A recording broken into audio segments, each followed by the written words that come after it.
ஸ்டேஷனுக்கு.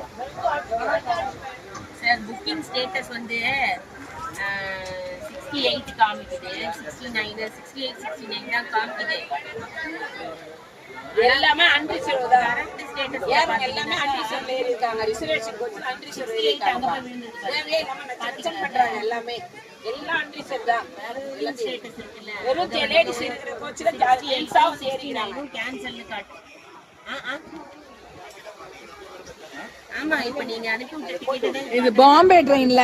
பாம்பே ட்ரெயின் ரொம்ப ஸ்டேட்டஸ் வந்து 68, 69. நாங்க ரிசர்வேஷன்ல வந்தா எங்களை இறக்கி விட்டு அன்ரிசர்வ்ல வர டிக்கெட், ஓப்பன் டிக்கெட் வாங்கிட்டு வரவங்க எல்லாம் வந்து உட்காந்துக்கிட்டு எங்களுக்கு இடம் விடாம பண்ணிட்டு இருக்காங்க. இது என்ன, இதே சென்னையில எப்படி இருக்கும்?